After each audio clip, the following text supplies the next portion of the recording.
Ticket రాలేదని బాధపడొద్దు, మనమే అధికారంలోకి వస్తాం, మంచి పొజిషన్లో కూర్చోబెడతాం. అంతేకాదు వచ్చే ఎన్నికల నాటికి సీట్లు పెరుగుతాయి, మీరు కోరుకున్న చోట పోటీ చేయొచ్చు. కొంచెం వెయిట్ చేయండి, నెక్స్ట్ టైం అందరికీ టికెట్లు వస్తాయి, నాది హామీ అంటూ గత ఎన్నికలకు ముందు ఆశావాహులకు పార్టీ పెద్దలు ఇచ్చిన భరోసా ఇది. కట్ చేస్తే 2029 ఎన్నికల్లోపే సీట్ల పెంపు కష్టమేనన్న క్లారిటీ వచ్చేసింది. దీంతో పార్టీలకు మరిన్ని సవాళ్లు తప్పవన్న టాక్ మొదలైంది. ఏపీలో టీడీపీ, జనసేనలో ఆశావాహులు పెద్ద సంఖ్యలో ఉన్నారు. ఒక్కో నియోజకవర్గంలో 2-3 బలమైన నేతలు టికెట్ కోసం పోటీ పడుతున్నారు. ఈ నేపథ్యంలో సీట్ల పెంపు ఉండదన్న టాక్ తో ఆ రెండు పార్టీలకు ఇప్పటి నుంచే టెన్షన్ పట్టుకుందట.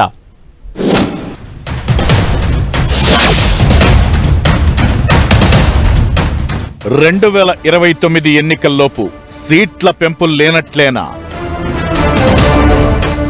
ఇక 2034 ఎన్నికల నాటికే కొత్త స్థానాలు. వచ్చేసారి టీడీపీకి సవాల్గా టికెట్ల కేటాయింపు. ఒక్కో నియోజకవర్గంలో 2-3 పోటీ. ఏపీలో ఎన్నికలకు ఇంకా 3 ఏళ్ల టైం ఉంది. కానీ ఇప్పటి నుంచే కొన్ని నియోజకవర్గాల్లో టికెట్ రేసు రచ్చకెక్కుతోంది. మరీ ముఖ్యంగా టీడీపీలో టికెట్ ఫైట్ మామూలుగా లేదు. గత ఎన్నికల్లోనే దాదాపు 50 మంది నేతలు టికెట్ త్యాగం చేయాల్సి వచ్చింది. ఇందులో 20 మంది వరకు సీనియర్ లీడర్లు పార్టీ గెలుపు కోసం పొత్తుల్లో సీటును వదులుకోవాల్సి వచ్చింది. మరికొన్ని చోట్ల యువ నేతలకు నామినేటెడ్ పోస్టుల హామీ ఇచ్చి టికెట్ రేసు నుంచి తప్పించారు. ఇంకొందరు వచ్చే ఎన్నికల నాటికి అసెంబ్లీ సీట్ల సంఖ్య పెరుగుతుందని, అప్పుడు ఖచ్చితంగా టికెట్ ఇస్తామని హామీ ఇచ్చారు. కట్ చేస్తే అసెంబ్లీ సీట్ల పెంపుపైన స్పష్టత వచ్చింది. ఏపీ పునర్విభజన చట్టం ప్రకారం ఏపీలో 50, తెలంగాణలో 34 అసెంబ్లీ సీట్లు పెరగాల్సి ఉంది. ఒక్కో పార్లమెంటు స్థానం పరిధిలో 2 అసెంబ్లీ సీట్లు పెరగాలి. కానీ 2029 ఎన్నికల్లోపే అసెంబ్లీ నియోజకవర్గాల పునర్విభజన పూర్తి కాదని కేంద్రం క్లారిటీ ఇచ్చింది. అయితే 2026లో జనగణన చేపడుతుండటంతో ఇప్పుడు అసెంబ్లీ స్థానాల పెంపు చేయకుండా సెన్సెస్ పూర్తయిన తరువాత డీలిమిటేషన్ చేయాలని డిసైడ్ చేసినట్లు తెలుస్తోంది. దీంతో 2 తెలుగు రాష్ట్రాల్లో వచ్చే అసెంబ్లీ, లోక్సభ ఎన్నికలు పాత నియోజకవర్గాలతోనే జరగనున్నాయి. 2029 ఎన్నికల నాటికి అసెంబ్లీ సీట్లు పెరుగుతాయని ఆశపడ్డ పార్టీలకు, రాజకీయ నేతలకు బిగ్ షాక్ ఇచ్చినట్లయింది. 2024లో కూటమిలో భాగస్వామైన టీడీపీ తమ నేతలకు సీట్లు సర్దుబాటు చేసేందుకు నానా అవస్థలు పడింది.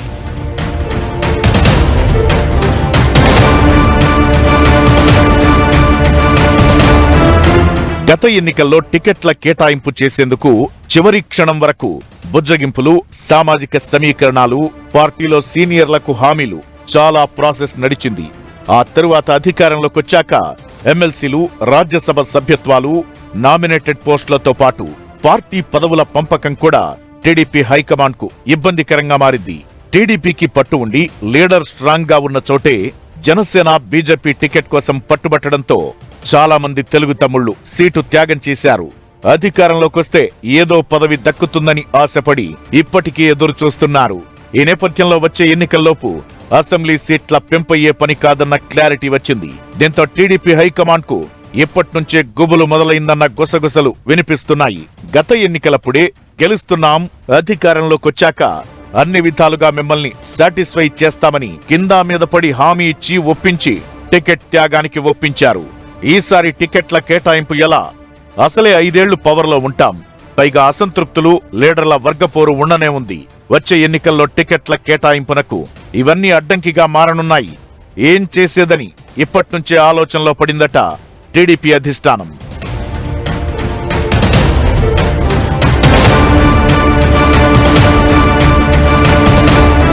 చాలా చోట్ల కూటమిలో వర్గపోరు నడుస్తోంది.